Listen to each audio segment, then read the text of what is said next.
राम राम सभी को। कैसे हैं आप सभी? उम्मीद करता हूं आप सभी बहुत अच्छे होंगे।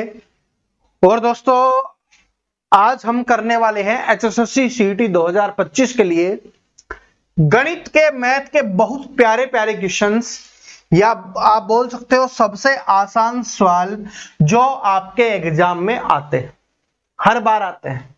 देखो, जो पेपर बनता है ना, वो अपने हरियाणा में जिस तरीके का बनता है वो बनता है भाई 40, 30 और 30। 40% इजी क्वेश्चन आएंगे, 30% मॉडरेट लेवल के क्वेश्चन आएंगे और 30% थोड़े अच्छे लेवल के क्वेश्चन आते हैं। तो ये जो मैथ वाले क्वेश्चन है ना, ये आज 40% वाले आपके हैं और कुछ थोड़े बहुत इसमें मॉडरेट वाले भी इंक्लूड किए हुए हैं। तो आज वाली क्लास है बिल्कुल आसान क्वेश्चन है, इसमें ज्यादा टेंशन लेने की आवश्यकता नहीं है। हर एक क्वेश्चन आपको आना जरूरी है। अगर ये क्वेश्चंस अगर आपको नहीं आते ना, तो इसका मतलब आपने मैथ की बिल्कुल भी तैयारी नहीं की है। अगर आपने थोड़ा बहुत भी पढ़ा होगा तो आप आराम से इन क्वेश्चंस को कर ले जाओगे और पेपर में आएंगे तब भी कर ले जाओगे। ठीक है जी, चलो आगे बढ़ते हैं, क्लास की शुरुआत करते हैं। उससे पहले एक बात बोलना चाहूंगा। सबसे पहली चीज तो यह कि भाई अपनी तबीयत का ध्यान रखना, तबीयत खराब मत कर लेना। अगर तबीयत खराब कर लोगे तो पूरी मेहनत है वो खराब चली जाएगी। तो कैसे ध्यान रखना है? एक तो सबसे पहले बाहर की चीज कुछ मत खाना, बस पढ़ते रहो घर पे ही। लाइब्रेरी में जाते हो तो घर का खाना खाओ, बाहर का कुछ नहीं खाना, आराम से रहना है। बारिश के मजे लेने के चक्कर में नहाने मत लग जाना, हो सकता है बीमार हो जाओ। और तीसरी और मेन इंपॉर्टेंट कुछ स्पेशल लोगों के लिए है जो दोपहर में सोते हैं। ठीक है, दोपहर में सो जाते हैं ना, उनके लिए है कि दोपहर में सोना बंद कर दो, वरना ऐसा ना हो कि पेपर चल रहा है और आप सोए हो, फिर आपको उठाया जाता है भाई आपका पेपर हो गया। ठीक है, तो अब सोना बंद कर दो, बहुत कम समय बचा हुआ है, तो वरना पेपर में फिर नींद आएगी, पेपर में ये भेजा काम नहीं करेगा। ठीक है, चलो पहला क्वेश्चन से देखते हैं। टाइम एंड वर्क का है, बहुत प्यारा है, आप इसको कई तरीके से आप कर सकते हो। क्या है क्वेश्चन, ध्यान से देखिए क्या है क्वेश्चन कि यदि 18 पुरुष किसी खेत को 35 दिन में काट सकते हैं तो 21 पुरुष उसी खेत को कितने दिन में काट सकते हैं, ये अपने को बताना है। एक तो आपका एमडीएच मसाले वाला है, जो तरीका मैंने आपको बताया हुआ है आप उससे कर सकते हो। और इस इजी क्वेश्चंस के लिए तो आपको वो तरीका लगाने की भी आवश्यकता नहीं है, मैं सिंपल और बता देता हूं आपको कि 18 पुरुष किसी खेत को 35 दिन में करते हैं, तो 18 आदमी है ना, वो कितने दिन में काटते हैं? 35 दिन में। अगर एक आदमी से कटवाया जाएगा तो वो ज्यादा दिन लेगा, तो 35 गुना 18 हो जाएगा। यहां पर कितने आदमी की पूछा है? 21 आदमी की। तो अगर 21 आदमी है, पुरुष है, वो काटेंगे तो कितने दिन में करेगा? कम दिन में, तो बटे में लिख दो, बस काट देना है और आपका आंसर आ जाएगा। 7 तिये 21, 7 पंजे 35, 3 छिके 18 और 6 पंजे क्या हो जाएगा आपका? 30 दिन आंसर हो जाएगा। कि कितने दिन में काट देंगे भाई? 30 दिन में उड़ा डालेंगे। ठीक है, अब ये अपना बाजरा पकने वाला है ना, तो बस बाजरे की कटाई की यहां पर बात हो रही है, और भी भाई कुछ और कुछ लगा रखा होगा तो वो पक रहा होगा। तो बात समझ रहे हो? तो इस तरीके से अपने को करना है, आराम से कर लोगे। एमडीएच वाले से हुआ है कि भाई एम का मान दिया हुआ है, डे का मान दिया हुआ है, आगे कुछ नहीं दिया हुआ, तो M1 D1 बराबर क्या हो जाएगा? M2 D2 हो जाएगा। M1 D1 कितना दिया गया है? 18 गुना 35, और यहां पर क्या दिया हुआ? M2, वो नीचे आ जाएगा। D2 का मान निकालना है तो वो कितना है? 21। यही तो हुआ है सेम, 35 गुना 18 बटे 21, 35 गुना 18 बटे 21। ठीक है, तो जैसे आपका दिल करे आप कर सकते हो, आपको कोई नहीं रोक सकता, मैं भी नहीं रोकूंगा, टेंशन मत लो, कोई नहीं रोक सकता, आपका जैसा दिल करता है कर देना। ये वाला क्वेश्चन देखिए, रेलगाड़ी से आपके एग्जाम्स में आएगा ही, टाइम स्पीड एंड डिस्टेंस से पूछता है, तो पूछेगा ही कि कोई रेलगाड़ी एक खंबे को 12 सेकंड में और 170 मीटर लंबे पुल को 36 सेकंड में पार कर लेती है, तो उस रेलगाड़ी की चाल कितनी है, ये अपने को बताना है। तो रेलगाड़ी एक खंबे को पार करती है कितने सेकंड में? 12 सेकंड में। तो खंबे को पार करने में कितने सेकंड का समय लिया जाता है? 12 सेकंड। और 170 लंबे पुल को पार करने में कितना समय लिया जाता है? 36 सेकंड का। अब कितना ज्यादा लिया जा रहा है, कितना ज्यादा समय, 24 सेकंड ज्यादा लिया जा रहा है। अब ये क्यों लिया जा रहा है अभी समझाता हूं। क्योंकि मैंने आपको बताया था कि जब भी कोई रेलगाड़ी किसी खंबे को पार करेगी, किसी आदमी को पार करेगी, किसी पेड़ को पार करेगी, तो वो सिर्फ स्वयं की लंबाई को पार करेगी। तो स्वयं की लंबाई को पार करने में उसको समय लगता है 12 सेकंड का, ठीक है, सॉरी। उसके बाद 170 मीटर लंबे पुल की बात हो रही है। जब भी किसी पुल को पार करना होगा, दूसरी ट्रेन को पार करना होगा, प्लेटफॉर्म को पार करना होगा, तो खुद की लंबाई को तो पार करेगी ही करेगी, साथ में उनकी लंबाई को और पार करेगी। तो यहां पर तो सिर्फ x हमने उसकी लंबाई माने उसको पार कर रही है, यहां पर x प्लस में 170 मीटर को पार किया जा रहा है। तो ज्यादा समय लग रहा है 24 सेकंड का। अब ये 24 सेकंड ज्यादा क्यों लग रहा है? क्योंकि 170 मीटर ज्यादा क्या कर रहा है, पार कर रहा है। तो 170 मीटर को पार करने में समय कितना लग रहा है? 24 सेकंड का। तो स्पीड निकालने के लिए क्या करते हैं, जो आपकी दूरी दी हुई है जिसको पार किया जा रहा है उसको, और बटे में समय बराबर आपकी स्पीड आ जाएगी 4। काट दो जितने से कट रहा है। कितने से कट रहा है? पहले 2 से काट लेते हैं 12 पे। इसको 2 से काटेंगे तो कितना जाएगा? 2 अंठे 16, 2 पंजे 10, 85। और नहीं कट रहा तो कितना आ जाएगा? 85/12 मीटर पर सेकंड स्पीड आ जाएगी। लेकिन यहां पर ऑप्शन में देखो किलोमीटर प्रति घंटा दिया हुआ है। तो कल 1-2 कमेंट भी आ रहे थे, सर जी कैसे बदला जाता है और कैसे आप 5/18 और 18/5 लिख देते हो, तो बताता हूं। कितना आया आपका? 85/12 मीटर पर सेकंड है, लेकिन हमें किलोमीटर प्रति घंटा बनाना है, मतलब बड़ा बनाना है। तो क्या करेंगे हम? 18/5 से गुना करेंगे। याद रख लो, जब भी आपको मीटर पर सेकंड से किलोमीटर प्रति घंटा बनाना हो, यानी छोटे से बड़ा बनाना हो, तो हम क्या करेंगे? 18/5 से गुना करेंगे। और जब भी हमें किलोमीटर प्रति घंटे से मीटर पर सेकंड बनाना हो, यानी बड़े से छोटा बनाना हो, तब हम करेंगे 5/18 से हमें गुना करना होता है। ठीक है जी, तो ये इस तरीके से होता है। तो बस आप काट लीजिए, कहां से? 17 पंजे 85, ठीक है। और कट रहा है 6 दूनी 12, 6 तिये 18, कितना आ गया यहां पर? 51/2 आ जाएगा। 51/2 यानी कितना आ जाएगा आपका यहां पर? 25.5 किलोमीटर प्रति घंटा आपका आंसर हो जाएगा। इसमें दिया हुआ है, ऑप्शन नंबर ए में दिया हुआ है, तो option number A correct answer हो जाएगा। समझ में आ गया सभी को? ठीक है, ऐसे अपने को करना है। और डायरेक्ट आपके एग्जाम्स में आएगा कि मीटर पर सेकंड, किलोमीटर प्रति घंटा, तो ये आपके बहुत काम आने वाला है। जो बात बताइए याद रख लेना। और ट्रिक भी बता दी है, अगर बड़ा बनाना हो तो ऊपर बड़ा लिखेंगे, अगर छोटा बनाना हो तो ऊपर छोटा लिखेंगे, बाकी 5 और 18 ही है। ठीक है जी। और 5 और 18 क्यों आता है, अगर ये पूछना चाहते हो, तो 5 आपका बनेगा भाई, क्योंकि 1 मीटर में क्या होता है? 1 किलोमीटर में कितना होता है? 1000 मीटर होता है।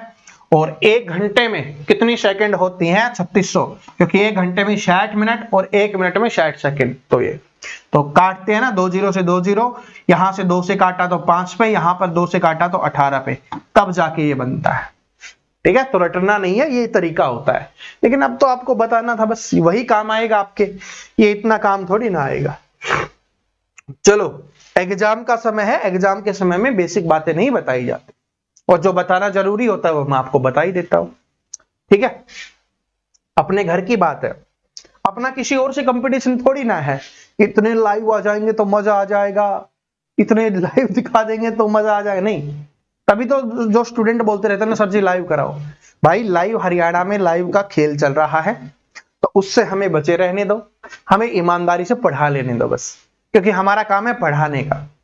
ठीक है, किसी रेस का हिस्सा हमें नहीं बनना, हमें सिर्फ स्टूडेंट को पढ़ाना है, उनकी हेल्प करनी है। तभी मैंने आपसे वादा किया है। ठीक है, और हाँ, कुछ स्टूडेंट के बहुत सारे कमेंट आते हैं। ठीक है, कुछ नहीं, बहुत सारे स्टूडेंट के कमेंट आते हैं, सर जी आप पहले नहीं मिले, और उनमें से आप भी एक हो सकते हो। तो भाई अब मिल गए हैं ना, तो अब इस सीईटी में आपको बहुत अच्छा स्कोर करना है। फिर इसकी मेंस की तैयारी भी मैं आपको बहुत अच्छे से करवाने वाला हूं, और सीईटी जो आपका ग्रुप डी का सीईटी होगा उसकी भी तैयारी करवाएंगे। तो अब मिल गए हैं तो आपके साथ रहेंगे, आपकी तैयारी करवाते रहेंगे, ठीक है। और वो भी बिल्कुल फ्री, ये लिख लो, फ्री है ऑलवेज, हमेशा। HSSC के लिए हमेशा फ्री रहेगा, ये प्रवीण कटारिया का वादा है आपसे। अब इस क्वेश्चन को कर लो, टाइम वेस्ट नहीं करना। 8 पेनों और 3 पेंसिलों का मूल्य 3 पेनों और 9 पेंसिलों के मूल्य के बराबर है। एक पेन के मूल्य और एक पेंसिल के मूल्य के बीच का अनुपात क्या होगा, ये अपने को बताना। चलो बताओ। देखो, आप यहां पर XY भी मान सकते हो, क्योंकि यहां पर पेंसिल और पेन PP लिखेंगे तो दोनों सेम सा हो जाएगा, तो इसलिए हमने इसको X और इसको हम Y मान लेते हैं कि पेन को हम X से लिख लेंगे और पेंसिल को हम Y से लिख लेंगे। अगर कुछ अलग अलग होता है ना तो फिर लिख लेते, वरना क्योंकि देखो पेन को भी P से लिखेंगे और पेंसिल को भी P से लिखेंगे, फिर मजा नहीं आएगा, है ना। तो इसलिए X और Y हमने मान लिया है। तो 8 पेन की बात हो रही है तो 8X प्लस में क्या है, 3 पेंसिल है तो 3Y किसके बराबर है, 3 पेन यानी 3X प्लस में उधर क्या है 9Y इसके बराबर है। तो हमें पेन और पेंसिल का मूल्य का अनुपात बताना है, यानी X अनुपात Y का मान हमें बताना है। तो अब आराम से निकाल लोगे, समझाया हुआ है मैंने। X वाले एक तरफ कर लो, Y वाले एक वाले तरफ कर लो। तो इधर 8X है तो X वाला इधर लेके आएंगे, प्लस का है तो क्या हो जाएगा माइनस का 3X हो गया, बराबर में उधर कितना है आपका 9Y है, 9Y है हमारा, और Y वाले को उधर लेके जाएंगे तो माइनस का क्या हो जाएगा 3Y हो जाएगा, प्लस का 3Y है उधर जाके माइनस का हो जाएगा।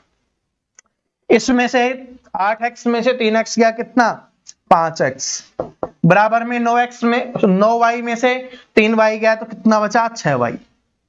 X है बटे में Y आ जाएगा तो कितना हो जाएगा 6/5, और बटे का मतलब क्या होता है समझाया था अनुपात, तो 6:5 आपका आंसर हो जाएगा, जो आपका ऑप्शन नंबर बी में दिया गया है। ठीक है जी, पेन का मूल्य और पेंसिल का मूल्य आपने को बताना था, तो 6:5 हो गया। कैसे हमने किया है समझ में आ गया। ठीक है, पेन को हमने X मान लिया और पेंसिल को हमने Y मान लिया। अगर यहां पर पुस्तक होता, बुक्स होता, ठीक है, तो बुक्स को तो फिर हम B से लिख देते, तो उससे कर लेते, XY करने की भी आवश्यकता नहीं होती। ठीक है, तो ये सेम थे इसलिए कर लिए, क्योंकि यहां पर भी P लिखते यहां पर P लिखते कंफ्यूजन हो जाता, गलत हो जाता क्वेश्चन। ठीक है, तो ऐसे अपने को आराम से करना है। कोई दिक्कत, कोई समस्या, किसी को कोई समस्या है, नहीं होनी चाहिए भाई। ठीक है, चलो आगे बढ़ते हैं। आगे है कि 20 मैचों के लिए एक क्रिकेटर का औसत स्कोर 52 रन है। ये इंपॉर्टेंट क्वेश्चन है, बहुत सारे स्टूडेंट इसको गलत करते हैं, तो ध्यान से देखना, आज वाली क्लास में समझा दूंगा, फिर गलत नहीं होगा। 20 मैचों के लिए एक क्रिकेटर का औसत स्कोर 52 रन है, यानी उसने 20 मैच खेले और सभी में औसत 52 बनाए हैं, तो टोटल रन कितने हो गए यहां पर 1000 और 40, तो 1040 रन उसने बनाए हैं। कितने बनाए हैं भाई 1040 रन उसने बनाए हैं। आगे देखो, उसका अधिकतम स्कोर और उसके न्यूनतम स्कोर से 120 रन अधिक है, यानी कि जो उसने सबसे ज्यादा रन बनाए हैं, अधिकतम स्कोर का मतलब क्या हो जाएगा जो सबसे ज्यादा रन बनाए हैं, और उसके न्यूनतम स्कोर यानी सबसे कम रन बनाए हैं, उन दोनों का बीच का अंतर कितना है 120 का है। ठीक है, ज्यादा वाले कितने अधिक है 120 अधिक है, तो अंतर कितने का हो गया, इसका मतलब 120 रन का है। यदि इन दोनों पारियों को निकाल दिया जाए, यानी सबसे कम और सबसे ज्यादा वाली पारियां हैं उनको निकाल दिया जाए, तो बाकी बचे 18 मैचों में उसका औसत 50 रन रह जाता है। 20 में से 2 हटा दिए तो अब 18 मैच और औसत कितना हो गया 50 हो गया। ठीक है जी, कितना हो जाएगा यहां पर 900 रन, कितना हो जाएगा यहां पर 900 रन हो जाएगा, तो औसत 50 रन रह जाता है। तो आपको बताना है क्रिकेटर का अधिकतम स्कोर क्या था। तो सबसे पहले देखो कि 20 पारी और 18 पारी, अगर 20 पारियों के रन में 18 पारी के रन घटा दे तो हमारे पास दो पारी के रन बच जाएंगे, तो 2 पारी के रन हम यहां से निकालेंगे तो कितना बच जाएगा भाई 140 रन हमारा बच गया। कितना बच गया? 140 रन। कितना बच गया भाई? 140, क्योंकि 900 से 1000 पे 100 और 40 ऊपर है तो 40, 140 रन। अब बोला है कि दोनों के बीच का अंतर कितने का है? 120 का। तो इसमें से 120 घटा दो, जो अंतर है वो घटा दो। ठीक है, रुपए नहीं है भाई, रन है ये। ठीक है, कितना बचा? 20। तो ये तो अंतर है, ये 20 है जो बराबर बटा हुआ है। ठीक है, ये 20 है जो बराबर बटा हुआ है, तो मतलब पहले 10 है, दूसरी को भी 10 है, लेकिन ज्यादा वाली में 120 ज्यादा है तो 120 जोड़ दो, तो ज्यादा वाले के 130 हो जाएंगे और कम वाले के 10 हो जाएंगे। यानी कि उसका न्यूनतम स्कोर पूछे तो 10 रन हो जाएगा, अधिकतम स्कोर पूछे तो 130 रन हो जाएगा। तो हमने क्रिकेटर का अधिकतम स्कोर पूछा है, 130 हो गया। अंतर निकाल के देख लो, 130 में से 10 गया तो कितना बचा? 120 बचा। तो इसलिए इंपॉर्टेंट क्वेश्चन है। दोबारा से रिपीट करवा रहा हूं, थोड़े बहुत स्टूडेंट कंफ्यूजन में होंगे, अभी उनका कंफ्यूजन क्लियर करते हैं। यहां तक तो आपको पता है कि भाई 20 पारी में 52 के औसत से इतने रन बनाए। अब 2 पारी हटा दी गई है तो 18 पारी में 50 के औसत से 900 रन बनाए हैं। तो 140 रन है वो 2 पारियों में उसने बनाए हैं, जिसमें कौन सी पारी है? सबसे अधिक रन वाली भी है और सबसे कम वाली भी है, लेकिन उसका अंतर दिया गया है कितना है? 120 है। तो जो हमारे पास रन बचे हुए हैं ना, उसमें अपने को 120 माइनस कर लेना है, ताकि हमें पता चल जाए कि कितने रन बराबर बराबर हैं। तो हमने 120 माइनस किया 20।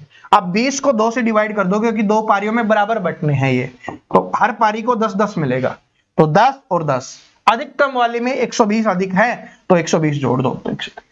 ठीक है, तो ऐसे अपने को ध्यान रख लेना है।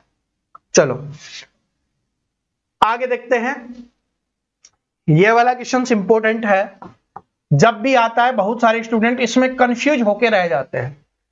ठीक है, इसमें कंफ्यूज होके रह जाते हैं और उनसे ये सोल्व नहीं होता। क्या है? क्वेश्चन पढ़ते हैं फिर मैं आपको समझाता हूं। एक छात्र ने एक संख्या में 4/3 के बदले 3/4 से गुणा कर दिया, तो त्रुटि कितनी होगी? ये अपने को बताना है कि त्रुटि प्रतिशत की गणना आपको करनी है। तो जब भी प्रतिशत आता है और इस तरीके से क्वेश्चन आपसे पूछा है तो क्या करोगे? देखो मैं आपको एक बात बताता हूं, कोई भी हमें एक संख्या माननी है, अब वो क्या संख्या माने ये आपको डाउट रहेगा। सबसे सरल तरीका बताता हूं, प्रतिशत देख के अगर 100 मान लिया तो वो कैलकुलेशन में फंस जाओगे। ऐसा नहीं सोल्व नहीं होगा, होगा 100 मान लो, 200 मान लो, कितना भी मान लो, सोल्व होगा, लेकिन उसमें कैलकुलेशन में आप हमेशा फंसोगे, बहुत ज्यादा मेहनत करनी होगी। और मेरा काम है कम मेहनत में आपको अच्छा स्कोर करवाना और क्वेश्चंस को सोल्व करना सिखाना, यही तो मेरा काम है। तो आपको क्या करना है, जो नीचे दिया हुआ हो ना, जो आपका हर दिया हुआ हो दोनों में, उनका एलसीएम मान लिया करो कि वो संख्या एलसीएम। तो 3 और 4 का एलसीएम कितना है? 12 है। तो हम 12 संख्या मान के करेंगे, 100 नहीं मानेंगे, क्योंकि 12 मानेंगे हमारे लिए बहुत आसान हो जाएगा। कि मान लिया हमने 12 वो संख्या थी, उसको क्या कर दिया भाई? 4/3 से गुना कर दिया। क्या है कि एक छात्र ने एक संख्या को 4/3 के बदले 3/4 से गुना कर दिया। करना कितने से था? 4/3 से। कर किससे दिया? 4/3 से करना था और 3/4 से कर दिया। तो आपको बताना है, तो कीजिए। 3 चौके 12, कितना आता? 16 आता। लेकिन उसने क्या किया? 12 को 3/4 से कर दिया, तो इसका मतलब कितना आ गया? 3 3 9 आ गया। त्रुटि कितने की हुई? माइनस कीजिए, 7 की। 16 होना चाहिए था, अब 9 आया। देखो एक छात्र ने एक संख्या में 4/3 के बदले 3/4 से गुना कर दिया, तो इससे करना था और इससे कर दिया, तो त्रुटि कितने की आई? इतने की। कितने की? 7 की। कमी हुई है 7 की। किस में से कमी हुई है? 16 में से। तो 7/16 गुना में क्या हो जाएगा आपका? प्रतिशत के लिए शो करें। 4 चौके 16, 4 से काटा 25 पे, और कट रहा है? नहीं कट रहा, तो बस गुना कर दो। ठीक है, 25 आते क्या हो जाएगा आपका? 175/4। 175/4 कर दो, आपका आंसर आ जाएगा। तो इसको डिवाइड करना है आपको, 175/4 को। तो 4 चौके 16, 1 बच गया, 4 3 12, ठीक है, 4 7 28, 4 5 20, यानी 43.75% आपका आंसर हो जाएगा। तो ऑप्शन नंबर सी दिया हुआ है। कोई भी कंफ्यूजन है, दोबारा से समझा रहा हूं, कंफ्यूजन नहीं होना चाहिए। कोई एक संख्या हमें माननी पड़ेगी, x से करोगे तो भी दिक्कत आएगी, 100 मान के करोगे तो भी दिक्कत आएगी। सबसे आसान तरीका है जो आपका हर दिया हुआ हो उनका एलसीएम आपको वो संख्या मान लेनी है। तो वो 12 हमने मान लिया, तो 12 हमने मान लिया, उसको क्या करना था, 4/3 से गुना करना था। तो 4/3 से करता तो उसका 16 आना चाहिए था, लेकिन उसने क्या कर दिया, 3/4 से कर दिया, तो उसका कितना आ गया, 9 आ गया। त्रुटि कितने की हुई, 7 की, तो 7 हमने ऊपर लिख दिया। किस में से, 16 में से, क्योंकि ये होना चाहिए था, जो होना चाहिए उसको बटे में लिखेंगे और प्रतिशत के लिए 100 का यूज किया और आराम से निकाल। ठीक है, अब गलत नहीं करोगे, ऐसा क्वेश्चन आपके एग्जाम में आएगा तो अब बिल्कुल भी गलत नहीं होगा ना। मुझे पता था फंसते कहां थे आप, कि यहां पर जो संख्या लिखते थे कैलकुलेशन में फंस जाते थे। जैसे मैं आपको बताऊं, अगर 100 मानते 4/3, अब क्या आता, दशमलव में आता रहता, और दशमलव सोल्व करने में आपको पता ये क्या हो जाता है। ठीक है, चलो, दिमाग खराब हो जाता है भाई दशमलव को सोल्व करते करते। ठीक है, फिर उसमें हर चीज में दशमलव का इस्तेमाल आपको करना होगा, कैलकुलेशन बहुत ज्यादा बढ़ जाएगी, समस्याएं बहुत ज्यादा आ जाएंगी, तो इसलिए एलसीएम मान लिया करो। ठीक है, चलो आगे देखते हैं कि एक आदमी अपनी आय का 72% खर्च करता है। अगर उसकी आय 28% बढ़ जाती है और उसका खर्च 25% बढ़ जाता है, तो उसकी बचत में कितने प्रतिशत की बढ़ोतरी या कमी होगी, ये अपने को बताना है, और 1 दशमलव तक है आपको सही बताना है। चलो करते हैं। एक आदमी अपनी आय का 72% खर्च करता है, तो इतनी बात आप सभी को पता होगी कि किसी की भी आय होती है वो क्या होती है, 100% होती है। तो उसकी आय कितनी है, 100% है, उसमें से खर्च कर देता है कितना, 72%। कितना खर्च कर देता है भाई, 72% खर्च कर देता है। तो आय में से अगर खर्चा माइनस कर ले तो हमारे पास क्या निकल के आता है, बचत निकल के आता है। और वो बचत कितने की करेगा, वो 28% की क्या कर लेता है, बचत कर लेता है। 100 में से 72 खर्च कर दिया, ऐसे प्रतिशत छोड़ो, सिंपल मानो, 100 में से 72 खर्च कर दिया तो कितना बचा, 28। ठीक है, आगे देखो क्या है। अगर उसकी आय 28% बढ़ जाती है, तो 100 हम इसलिए मानते हैं कि आराम से उसका 28% निकाल लें, तो 28% बढ़ जाती है, इसका मतलब अब कितनी हो गई, 128 हो गई। ठीक है, पहले 100 थी, 100% थी, तो अब कितनी हो जाएगी, 128% हो। आगे देखो,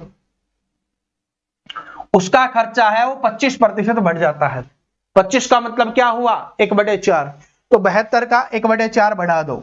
72 का 1/4 कितना होगा, 4 से काटेंगे, 4 एकम 4, 4 अंठे 32, यानी 18% और बढ़ गया। पहले 72 था, 18 हो गया, तो 8 करेंगे 80 और 10 90, यानी कि अब क्या हो गया, उसका खर्चा 90% हो।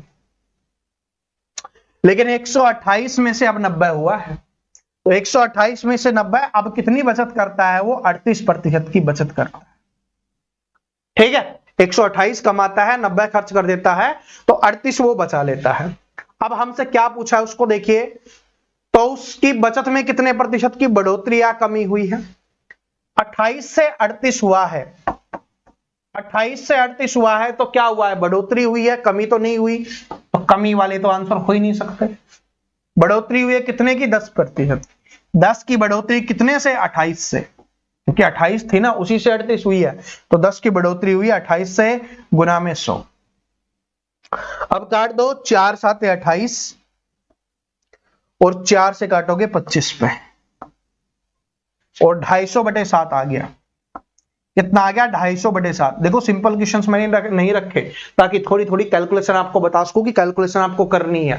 तो आप कैलकुलेशन कीजिए और आंसर आ जाएगा। 7 से कितने पे जा रहा है, 7 दिए 21, कितना बच गया, 4 40, तो 7 पंजे 35, और 35 किस में है, यही है, तो यही आपका आंसर हो जाएगा, ये भी नहीं होगा। ठीक है जी, तो ऐसे अपने को आराम से कर लेना है। समझ में आ गया, ये आय थी, खर्च था, और आय में खर्च माइनस कर दे तो बचत आ जाती है। आय में बढ़ोतरी हुई तो बढ़ोतरी इसमें कर दी, खर्च में बढ़ोतरी हुई तो बढ़ोतरी इसमें कर दी, तो बचत में क्या हो गई, माइनस करके देखा तो बढ़ोतरी हो गई। कितने की बढ़ोतरी हुई, 10 की। 28 से 38 हो गया, 10 की बढ़ोतरी, तो 10 ऊपर लिखा, जिससे हुई है उसको बटे में लिखते हैं, बटे में 28 गुना में 100 लिख दिया, आंसर आ गया। ठीक है, ऐसे अपने को करना है इस क्वेश्चन को जब भी आपके सामने आएगा। अगला क्वेश्चन देखिए क्या है कि एक जूसर मिक्सर का अंकित मूल्य 5,500 रुपए है। ध्यान से देखो, एक जूसर मिक्सचर का अंकित मूल्य 5,500 रुपए है। अंकित मूल्य पर 40%, 30%, 20% की 3 क्रमिक छूट दी जाए तो जूसर मिक्सचर का विक्रय मूल्य क्या होगा, ये अपने को बताना है। यानी कितने में उसने बेचा, ये अपने को बताना है। तो अंकित मूल्य हमें कितना दिया गया है, हमें दिया गया है 5,500 रुपए अंकित मूल्य। उसके बाद छूट कितने की दे रहा है, 40% की। तो 40% की छूट दे रहा है, इसका मतलब 60% में बेच रहा है। प्रतिशत हटाने के लिए बटे में 100 कर दिया। भाई कोई भी चीज अपने आप में 100% होती है, उसमें से छूट का मतलब होता है कमी करना। तो उसमें से 40% की कमी हो रही है, तो कितने में बेचा जा रहा है, 60%। तो वही तो हमने लिखा, और प्रतिशत हटाने के लिए बटे में 100 कर। जब भी हमें प्रतिशत हटाना होता है बटे में 100 करते हैं, जब भी हमें प्रतिशत लगाना होता है गुना में 100 करते हैं। उसके बाद दोबारा छूट दी गई है 30% की। तो 30% की छूट दी गई है, मतलब 70% में बेचा गया है। तो 70/100 हमने लिख दिया। उसके बाद छूट कितने दी गई है, 20% की। तो इसका मतलब क्या हुआ, 80% में बेचा गया है, तो 80/100। अब देखो, इसको आप दो तरीके से कर सकते हो। जिन स्टूडेंट ने पहले रट रखा होगा कि सर जी हम तो 40, 30 और 20 ही करेंगे, तो यहां पर 40, 30 और 20 कर सकते हो। वो क्या निकल के आएगी, आपकी छूट निकल के आएगी कि कितने की छूट दी गई है। फिर आपको उसको इसमें से माइनस करना होगा, तब जाके आपका आंसर निकलेगा, और यहां पर आपका डायरेक्ट आंसर निकल जाएगा। बस यही डिफरेंस है, बाकी कोई डिफरेंस नहीं है। ठीक है, तो इसलिए पहले ही माइनस करके मैं लिख रहा हूं, क्योंकि 100 में से माइनस कर दी छूट, तो जितने में बेचा जा रहा है वो हमने यहां पर लिख रहे हैं। अब इसको सोल्व करेंगे और हमारा आंसर निकल के आ जाएगा। देखो, 2 जीरो से इस 2 जीरो को कैंसिल, इन 2 जीरो से ये 2 जीरो कैंसिल। उसके बाद 20 चौके 80 और 20 पंजे 100। ठीक है, 5 से काटेंगे, इधर कितने पे कट गया, 11 पे कट गया। नीचे कुछ बचा, नहीं बचा। ऊपर जो बचा है सभी का गुना कर दो, आपका आंसर हो जाएगा। क्या क्या बचा हुआ है, यहां पर 7 चौके 28 और 66। 66 गुना में 28 आपका बचा हुआ है। इकाई का अंक 8 होना चाहिए, सभी में है, तो आपको गुना कर लेना है। ठीक है, अब मैं गुना करके नहीं दिखाऊंगा, चलो दिखा देता हूं, वरना आप नाराज हो जाओगे। ठीक है, तो 8 6 48, 4 48 और 4 क्या हो गया, 52 हो गया। 12 और 12 और 1 13 हो गया। यानी 8 4 8 और 1 1848 किस में है, ऑप्शन नंबर डी में है, तो option number D correct answer हो जाएगा। ठीक है जी, तो इस तरीके से आपको करना है। बात समझ में आ गई, बस। तो इसलिए इंपॉर्टेंट क्वेश्चन है। कल एक स्टूडेंट का भी कमेंट आया था, सर जी छूट वाला क्वेश्चन आता है तो वो करवा दीजिए, करवा दिया है, ऐसा ही आता है। ठीक है, बाकी छूट आप आराम से निकाल लोगे। ठीक है जी, चलो। और अपनी एक मैथ की रामबाण क्लास आएगी, मैं बता देता हूं। मैथ की अपनी एक रामबाण क्लास आएगी, उस क्लास को सभी को जरूर देखना है। ठीक है, और वो क्लास कब आएगी, वो क्लास आएगी भाई आपकी 23 तारीख को। ठीक है जी, 23 तारीख को आएगी। आज कितनी हो गई तारीख, जितनी भी हो गई है। ठीक है, 23 तारीख को आपको मिल जाएगी। ठीक है जी, आज 21 तारीख है ना, शायद क्या 21 ही है, तो बस 23 तारीख को आपको मिल जाएगी। फिर आप आराम से उसको पढ़ लेना। उसके बाद मैथ में कुछ नहीं करना आपको। ठीक है, बस पेपर में जाके और पेपर दे लेना, बाकी सब्जेक्ट अच्छे से पढ़ लेना फिर। ठीक है, तो मैथ की वो 23 तारीख को आखिरी क्लास होगी, ये समझ लो, इस सीईटी के लिए। ठीक है, फिर मेंस के लिए तो आएगा ही, ग्रुप डी सीईटी के लिए भी आएगा, आगे तो क्लास आती रहेंगी, लेकिन इस पेपर के लिए। ठीक है, सॉरी, देखो क्या है, 8,000 रुपए की धनराशि पर 2 वर्ष के लिए 5% वार्षिक दर से साधारण ब्याज और चक्रवृद्धि ब्याज का अंतर क्या होगा, ये अपने को बताना है। तो 8,000 रुपए की धनराशि पर 2 वर्ष के लिए 5% वार्षिक दर से साधारण ब्याज और चक्रवृद्धि ब्याज का अंतर क्या होगा। मैंने अभी आपको समझाया था, लेकिन पेपर नजदीक है तो पूछूंगा नहीं, समझा ही देता हूं, क्योंकि कुछ स्टूडेंट नए भी आए हैं। देखो, 8,000 रुपए की धनराशि है, तो क्या समझाया था, यहां पर हम धनराशि लिखेंगे 8,000 रुपए।